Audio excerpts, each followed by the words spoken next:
uzi umuntu uza akagushikuza telefone wayikomeza akaguca akaboko uzajye Kacyiru hariya ku bitaro byahoze ari ibya polisi ureba abantu hafi y'aho mochare iri niho bivuriza ureba abantu saa yine saa tanu bava kuri biriya bitaro bafite ibikomere kubera abajura. Then you come and tell me transit centers is nonsense. Niba ahubwo abajyanwa muri transit centers batagaruka bagororotse ubwo twame ni ikibazo cya method uburyo bakoresha mu kugorora ariko transit center Frank urugero Dr Frank Habineza aho ngaho mukeneyeho ibisobanuro. Perezida Paul Kagame mukeneyeho ibisobanuro ukuntu azazana inganda Rusizi kuki atazizanye mbere azazikura he? Urumva Muhayimana sinzi ibyo ngo ukuhindura izina ry'Amavubi ibindi nabyo nzi hari ibindi yaba yaravuze yabwiye Ibinyamasheke yabwiye Kacyiru na Rutsiro ko azabazanira hoteli izabafasha kuri Kongo Nile izateza imbere ubukerarugendo. Ese umunyapolitiki azanate hoteli? So ibyo nabyo tuba dukeneye kubimubaza. Ese kubera iki yumva guhindura inyito y'ikipe y'igihugu Amavubi kubihindura inyito bihagije yuko abanyarwanda babimutorera akaba perezida? Ese kugira ngo bihinduke bigusaba kuba uri perezida? Oya ntabwo bisaba kuba uri perezida. So ibyo byose nibyo mukwiye kubaza muri presidential debate. So hari byinshi duhomba nk'uko uri kubishimangira kuba nta nubwo ari abanyamakuru gusa abanyarwanda bahomba. Buri muyobozi wese ufite ikinyamakuru mu Rwanda akaba adatekereza atumva n'akamaro ka presidential debate ngo ayihamagaze arahemukira abanyarwanda. Basi niba hari umwe wanze abo bandi baze badusobanurire ibyabo bemera kandi bahangane mu bitekerezo. Nicyo tuba dukeneye. Niyo mpamvu ngubwira ngo for me I am undecided now. Nk'ubu ni wambwira ngo amatora abaye ejo namenye undi butora kuko nicyo bafite ibibazo ibintu byabo ntabwo bisobanutse. Ntabwo uzi ngo igikumwe cyawe kizajya ku ifoto yandi none ahangaha ntabwo nzi. Mugabe are you sure? Frank ni inshuti yanjye Habineza tumaranye imyaka irenga 15 turi inshuti. Yego yego. And he has been a journalist. Yakoreye New Zealand. Cyari ikinyamakuru cy'Umuseso akorera bakabonero akiga Butare. Muhayimana mubonye ejo bundi gusinzi bye byinshi. Ubwo ngo ntari no ku rutonde umusigaranye babiri mu banki. Perezida Kagame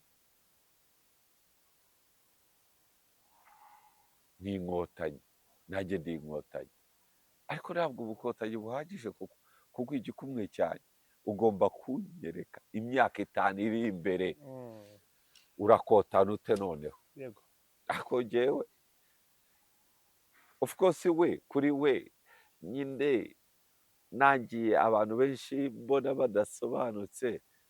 Niyo mpamvu kuri campaign uravuga ngo urugero nzubaka ibyumba by'amashuri yego yitangazamakuru riguhamagaye muri presidential debate niho dusobanurira ayo mafaranga uzayakura. Uri uravuga ko haba haje no kubazwa ntabwo utanga statement gusama monologues kuko ziriya statement abanyapolitiki batanga kuri campaign ntabwo tufite umwanya wo kubabaza.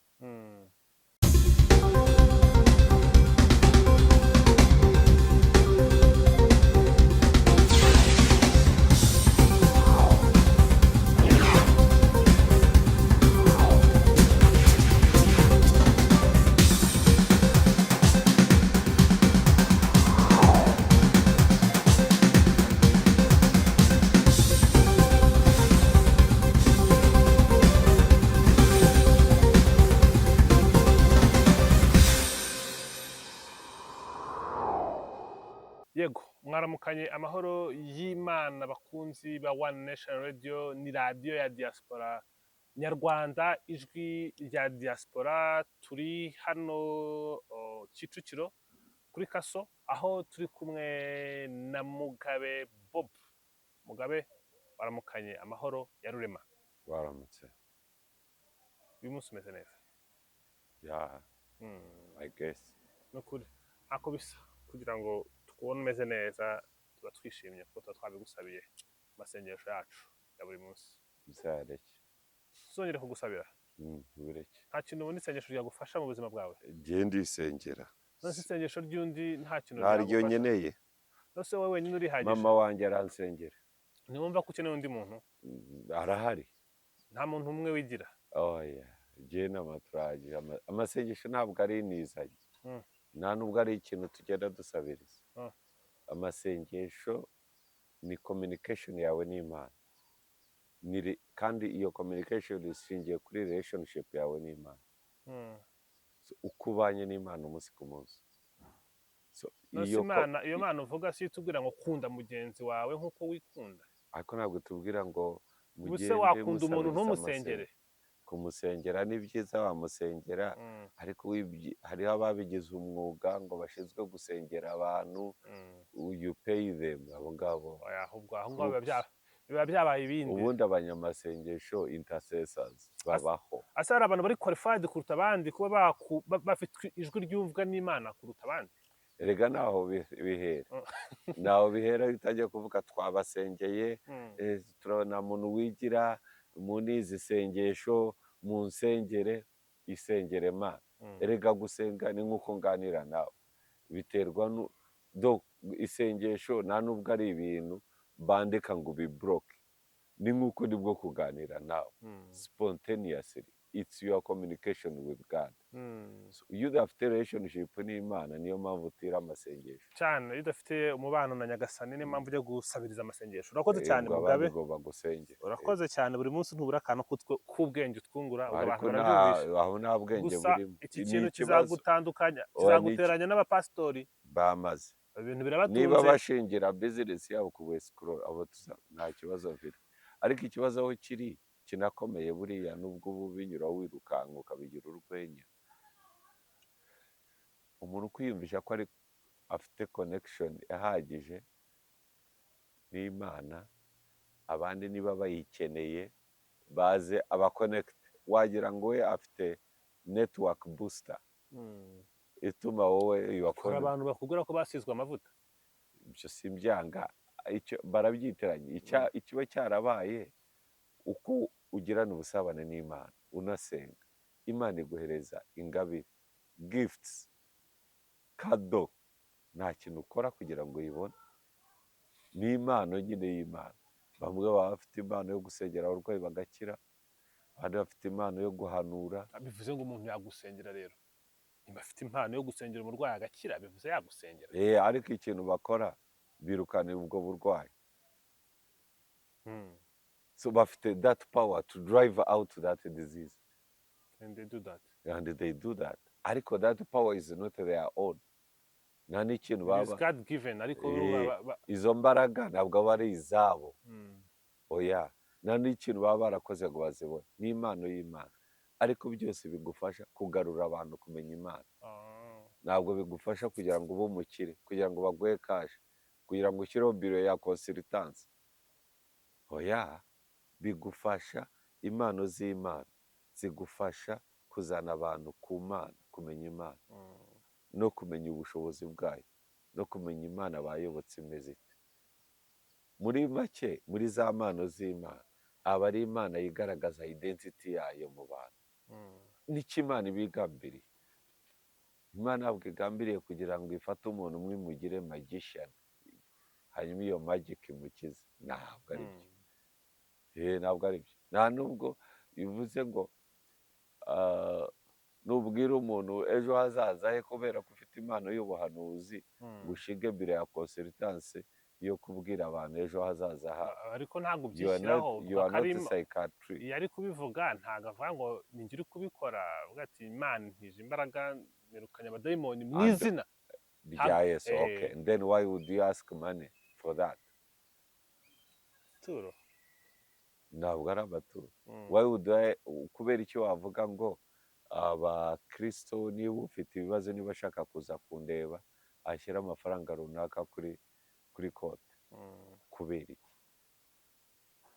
icyo wowe nicyo utumva iyo mpano kuba uyifite ntabwo ari uko nacyumva ni uko nacyemera kiri wrong kiri biblically false kirimo ubuyobe bwinshi yego kigaragaza yuko n'izo mpano z'Imana ukoresha zishobora kuba zitari piwe cyangwa se ari wowe utari piwe cyangwa ari wowe utari pure. Eh, Twizere ko abubwira bumva kuko ni nta muntu umbwira uri uwo bireba wese Okay. uw'inkweto ikwira wese twizere ko ayambara. uw'inkweto ikwira uwo iy'inkweto iri bukwire wese ari buyambare. Eh, Urakoze cyane muga kuba uduhanuye kandi ntizere ko nta muntu urimo guhanura n'ibitekerezo byawe. rwose ibitekerezo byawe bigamije iki Buri muntu wese wumva ubyisangamo bimufasha bimufashe iki kujya mu nzira nziza. cyane n'ubuhanuzi rero. Oya se ahubwo bijyanye ku rundi rwego njye ntabwo n'umuhanuzi. Hanyuma urakoze cyane buga turi hano turi kuganira birambuye wari utangiye twinjiza mu ijambo ry'Imana no kudusobanurira ibigari byinshi abantu baba batumva baba bari aho gusa bagendera mu kigari. Erega mass has an opinion. Benshi nta ibitekerezo bifite. Niwe ujya ubona kuri campaign abantu 5,000 baje 100, 100, 300 bose baba bafite se uratekereza ko baba batekereza neza kuri poli twagenda Bazana ku gahato. oya ntabwo ari kugaza abantu benshi bakunda ibintu by'ibigare. ntabwo wese utekereza yuko abantu barara mu kabari bose baba barara banywa. hariho abenjoyinga iyi ambiance. Abantu benshi none se dufite sosiyete aho twagira mass ifite opinion. Mass ntabwo igira opinion. Twaba turi igihugu kimeze gite? Kimeze gute? Dufite sosiyete ifite abaturage benshi babashije gusa nk'ubu nko mu Rwanda for example uyu a lawyer hejuru ya 90% ntabwo bazi amategeko. Ako nta nubwo bashinzwe kuyamenya. Itegeko uri guhana waba urizi cyangwa utarizi. Icyangombwa kiri aha ngaha ni ikintu kijyanye no kuvuga ngo ubundi umuturage mwiza aba ameze ate. Menya ibintu igihugu cyawe icyo ari cyo ahantu ugana ugomba kuhamenya. Uwo ni umuturage uba ufite awareness. Uwo umuturage wawe wundi uvuga agomba kumenya ati ndava he ndajya he. Niba banumiye muntu uza muri campaign nkajyayo ndajyayo why? Ese campaign iramfasha iki? Hari igihe biba ufite umuntu wawe ushaka kwirebera wati dufitanye igihango nta kuntu yaza asinze nk'uko Rayon Sport yaba iri gukina na APR nkavuga ndajyayo kubera ko nkunda umupira w'amaguru. Uwo muntu rero ukuntu aba ameze ntabwo ari ukumureba ko mu birori uba ugiye kumva inuze uba ugiye kumva imigabo n'imigambi.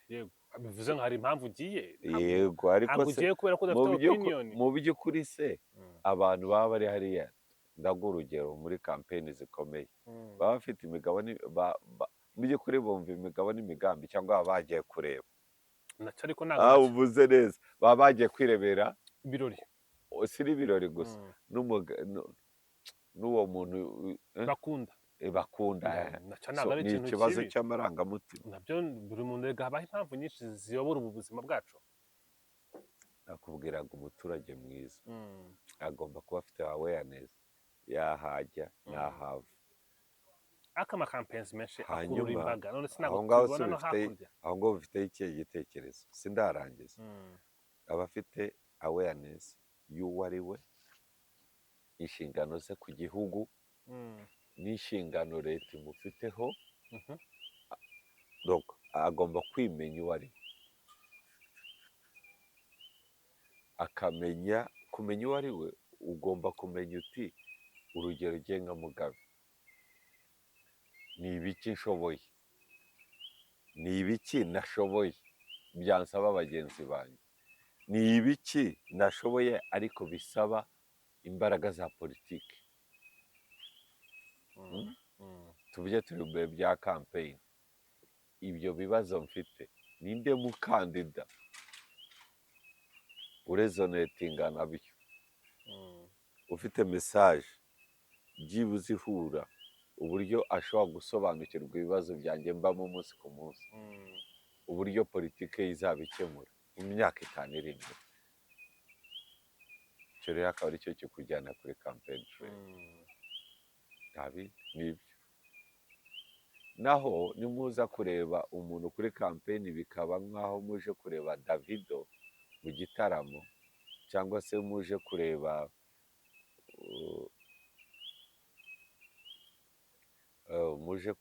Alpha Blondy mu gitaramo kubera ko hari abamwumva hizi popira ariko bataramubonaho baje kureba cyangwa se kureba yuko kubera ko abandi bose ari huge movement nanjye reka njyane n'abandi uri umutindi wo kubabarirwa.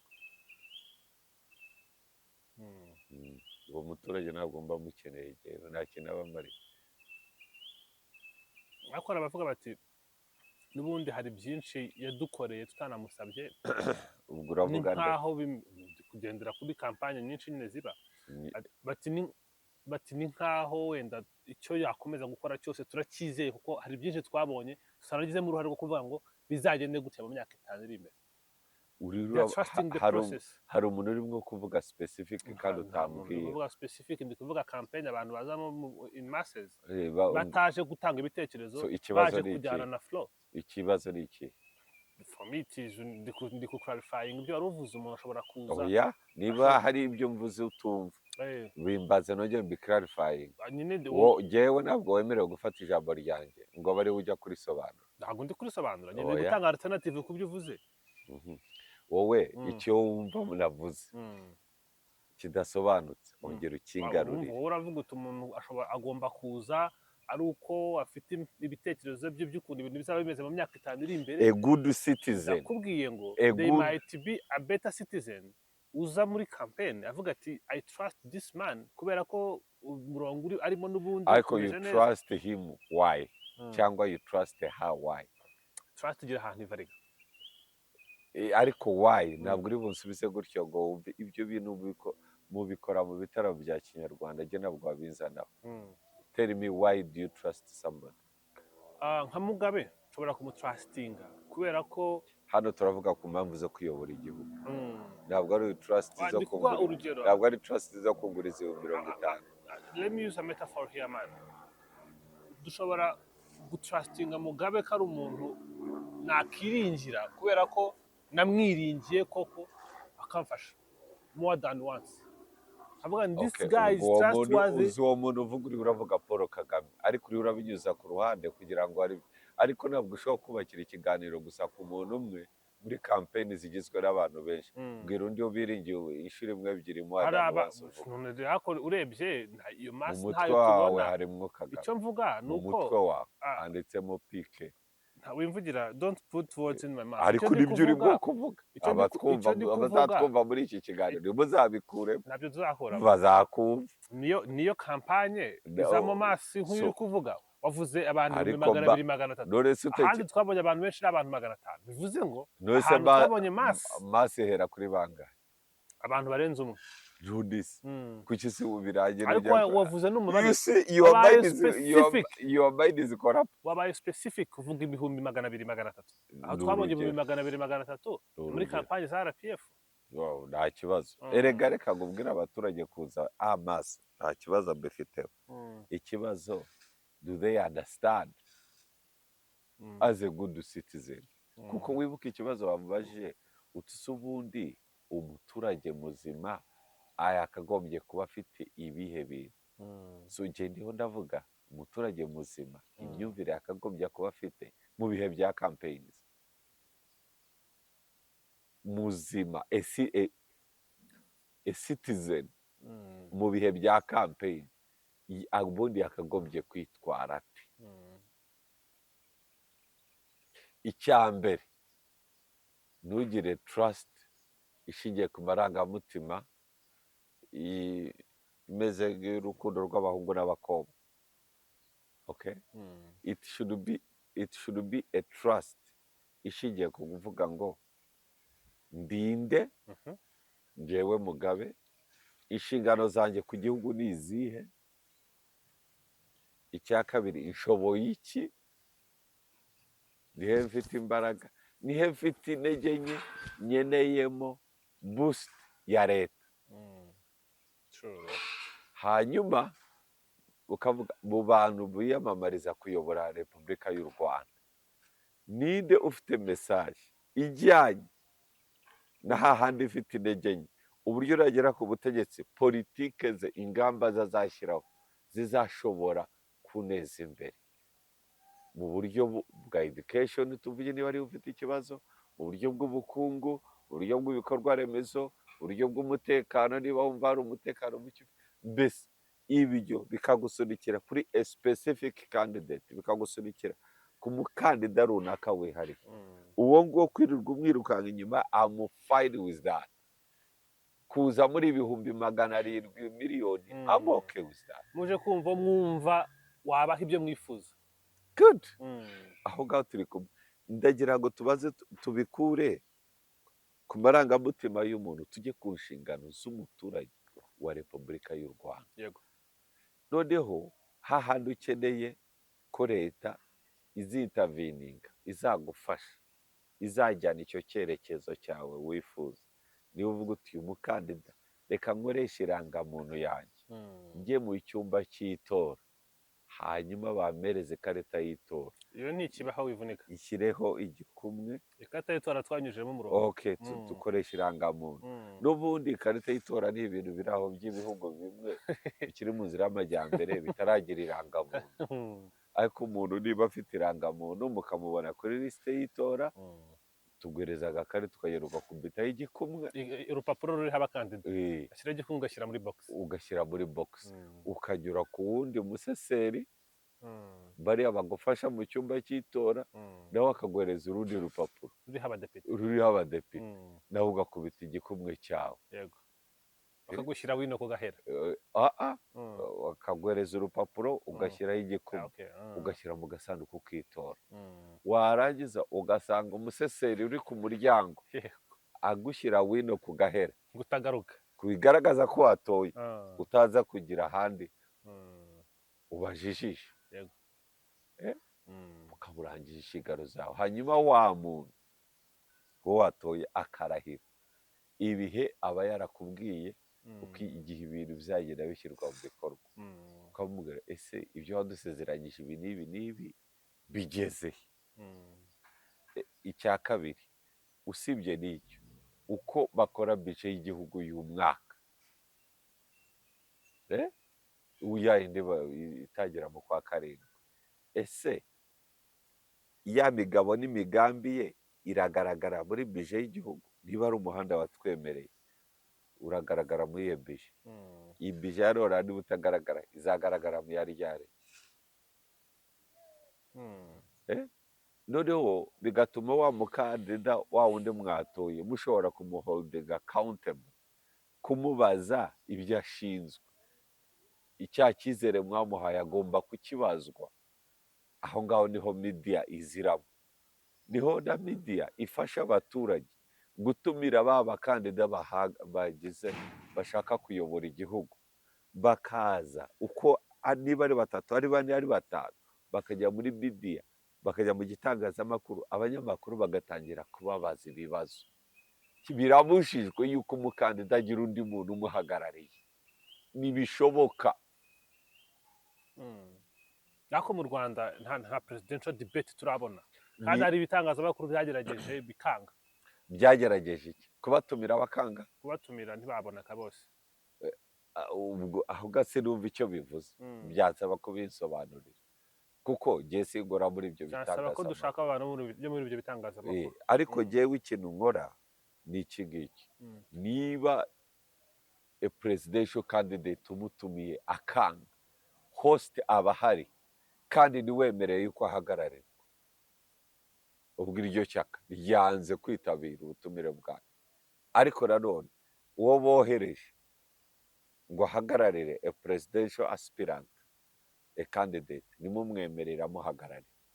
Either haraza uwo perezida cyangwa chairman cyangwa iki niwe wiyizira, cyangwa se iryo shyaka ntabwo ribonetse.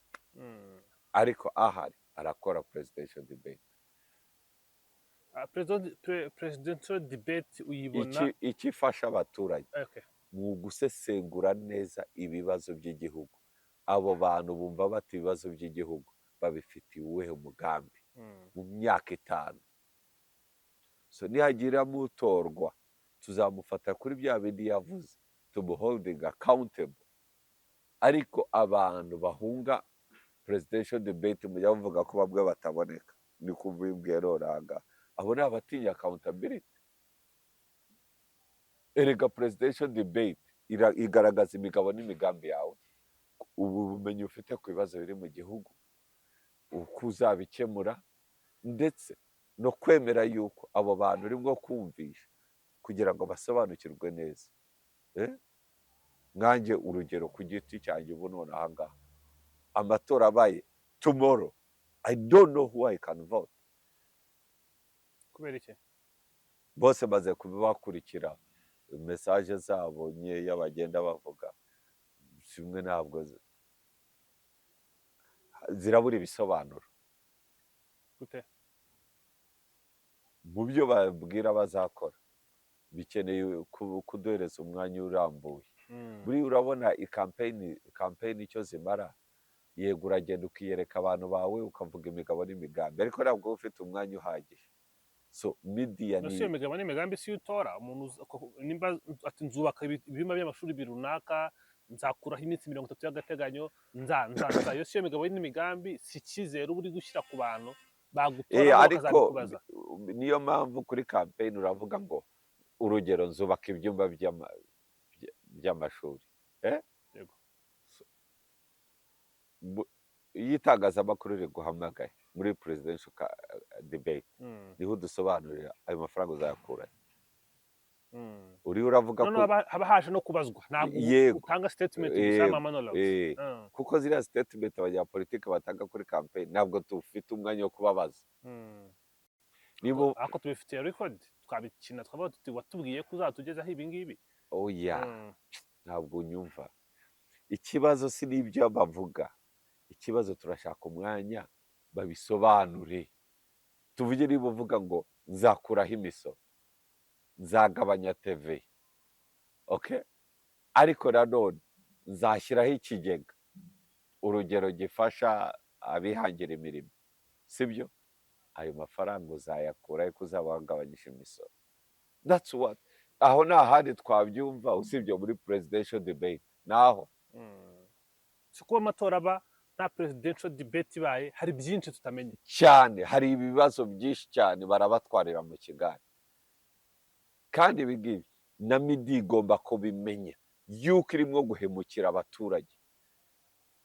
Buri muyobozi wese ufite ikinyamakuru mu Rwanda akaba adatekereza, atumva n'akamaro ka presidential debate ngo ayihamagaze, arahemukira abanyarwanda. Basi niba hari umwe wanze, abo bandi baze badusobanurire ibyabo bemera kandi bahangane mu bitekerezo.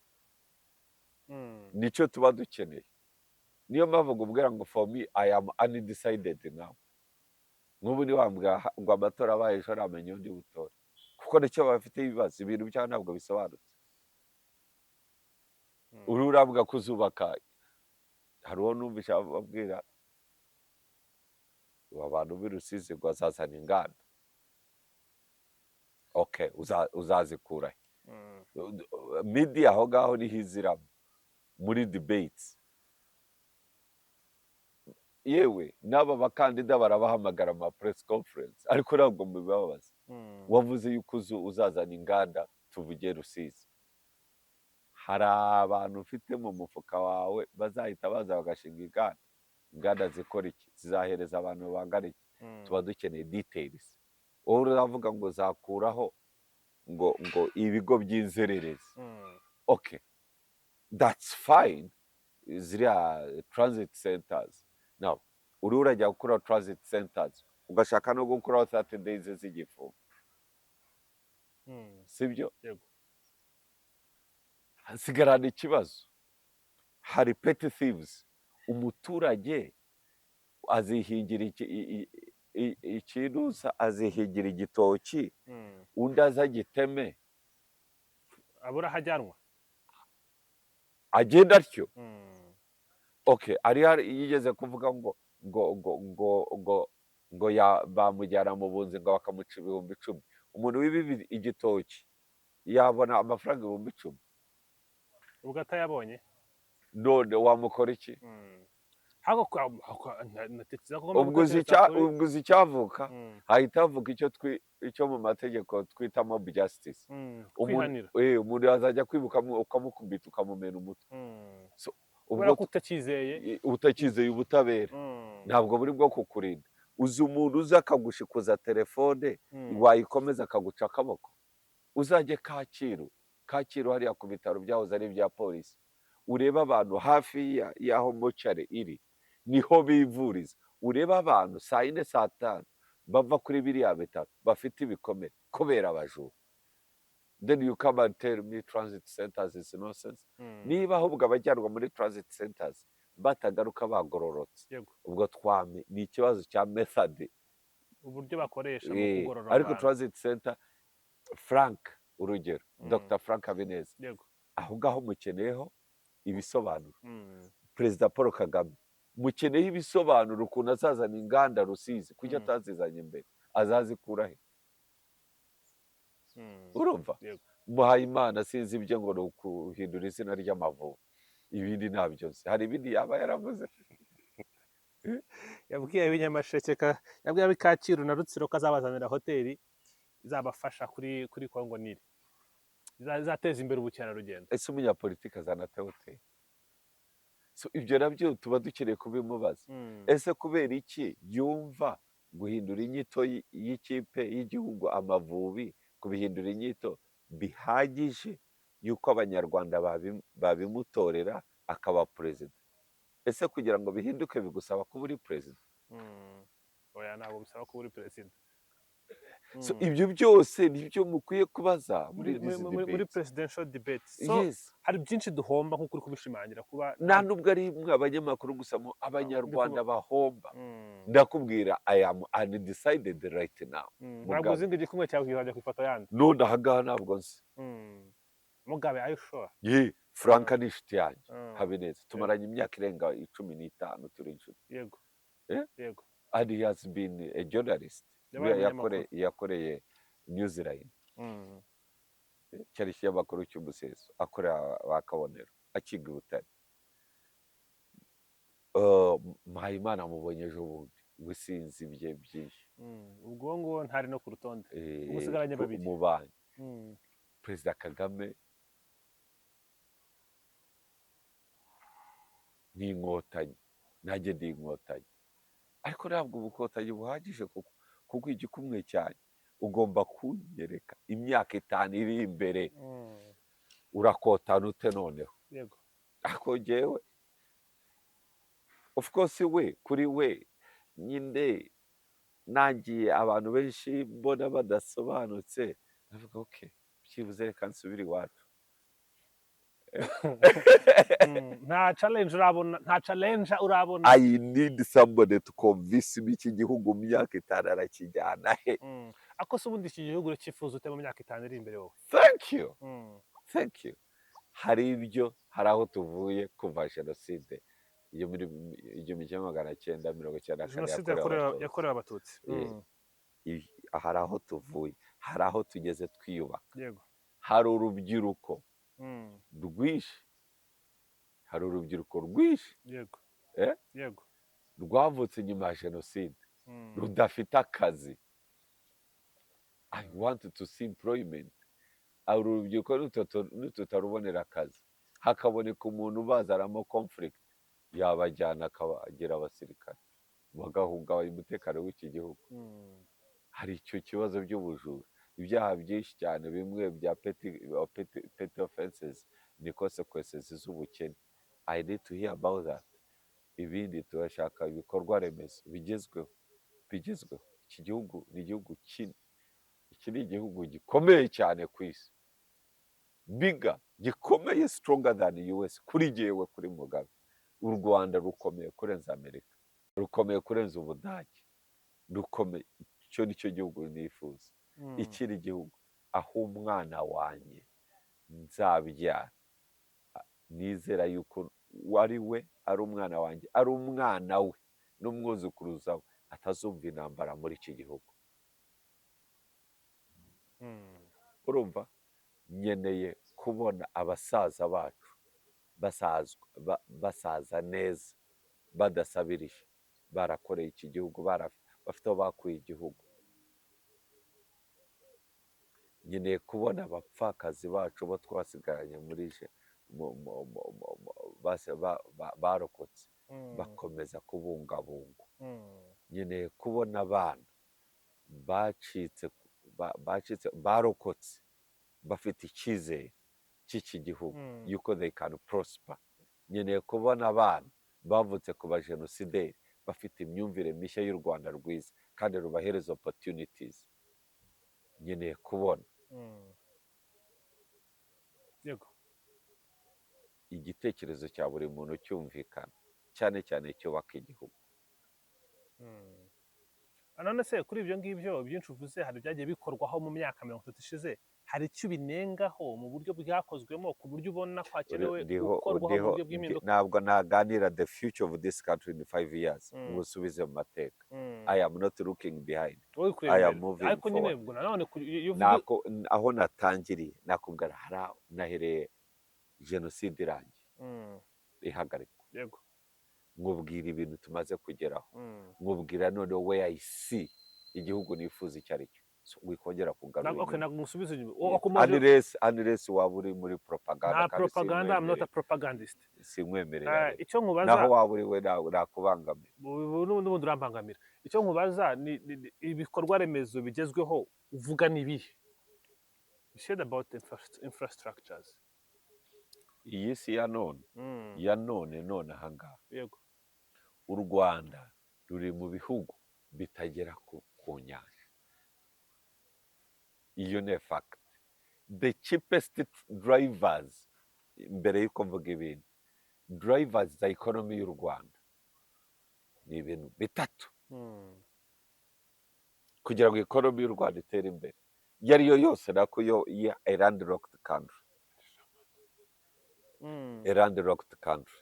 ikintu cya mbere kinakomeye cyane, unkurikire neza, ndagukurikira gatanu ku kandi rwose muga. cheap transport. Transport ihendutse ituma niba usaruye ibirayi none ahangaha i Musanze biba bishobora kugera Nyagatare mu gihe gitoya bikiri fresh kandi utabishyize mu ntuza. uri uranyumva? ibintu byakora ikindi, ibyo dukoze none bibe bishobora kugera ku cyambu vuba byihutirwa. ubwo urazana na za gari ya moshi kuko izo ntazo. Of course nizo mvuga nkeneye. Two, electricity. tugomba kubona umuriro muri iki gihugu niba dushaka gutera imbere urengeje 100% kandi uhendutse. Uvuze ngo uhendutse. Transport, electricity. uretse aho kuri electricity turi kuva kuri 20% muri 2 tugeze kuri 77. navuga ko ari umubare mwiza. The progress is good. What's your point? ndi kuvuga ko uri urambwa ko umuriro utagikenewe. urakenewe ariko niba ukenewe niba ibyo trustinga, that's not my job. ndiho ndakubwira ibikenewe muri iki gihugu kugira ngo twihute. yego mu myaka 5 iri imbere, actually kugira ngo economy yacu ibe imeze neza, dukeneye employment. So a good driver of employment ni ukwinjira muri production. icya kabiri dukeneye the cheapest transport igera ku cyambu. yego ubwo ni ukuzana amagare ya moshi. yego kandi twayiririmbye kuva kera. ndibuka nkorera New Times 2000 na kangahe ndayanditseho, niguru wajya kuri internet ukayireba. tuvuga igare ya moshi zava. igare ya moshi natangiye kwimba nkiri muri primaire. So tudafite gare ya moshi ngo tube dufite umuriro uhagije kandi wa make, ngo dushyire abanyarwanda benshi tubakure ku street employing kandi bajye muri not employment in any way, specifically in production, kugira ngo ya production idufashe ari ya yindi tugeza ku cyambu ushobore kubaransinga ikonomi. Mm. Balancing ikonomi biroroshye, Mm. birakomeye iyo udafite drivers, ariko ubundi biroroshye kureba ibyo utumiza mu mahanga n'ibyo ibyo ugura mu mahanga N'ibyo woherezayo. n'ibyo woherezayo Mm. bigomba kuba byibuze ibyo wohereza ariho byo byinshi. kandi udafite production iri hejuru ntabwo wabona icyo woherezayo. Ntabwo wabura icyo woherezayo. Mm. Twahora mu myenda duhora dusabiriza, therefore twaba turimo kwizengurukaho. Mm. Politiki itari iyo ngiyo itaza ikemura ibyo bintu nyifiteho ikibazo. none se dutekereza ko ari iyihe mpamvu kugeza kuri ubu ngubu mu Rwanda inganda zitaragera ku rwego rushimishije n'izije kuzagira umusaruro zitanga bigorana? Nose inganda zikora iki? Niba bashinga uruganda rw'umuceri rukabura umuceri, there is no people in production. Urebe uvuga abantu bose, urubyiruko rwose rwashiriye kuri TikTok, birirwa bifotoza bavuga utuntu turi fani ngo babone views, byibuze TikTok bahereza amafaranga. YouTubers the same, mwese nibyo mukora kuri YouTube, za views kugira ngo zishobore kubara unfortunately. We are content creators. Yes, you are content creators. Unfortunately, Garura yagiye nka views wabona mu Rwanda bakurikira ikiganiro cyanjye ku banyarwanda ntabwo wabihembera, kuko AdSense ziri blocked mu Rwanda. Rura yabikoze icyo nacyo rero muri presidential debate ibaye ibyo ngibyo bukakubibona. Why? N'ahantu urubyiruko rwabona akazi kumuha block. And abanyarwanda they are good in content creation by the way. aho twigiye gukora ikiganiro cya over regulations, dusanga ni ikibazo gikomeye cyane mu iterambere ry'ibihugu nk'u Rwanda. Ibyo navuze how is it related to this? turi kuvuga rurase ukavuga n'ukuntu baregulate icyo nakivuze nakirangije. Wimbwira ngo subiremo ibyo navuze. Ibyo navuze narabivuze. So ibyo rero bintu iyo tuvuga ku iterambere rya economy, ku iterambere ry'iki gihugu, ibyo nibyo ndeba.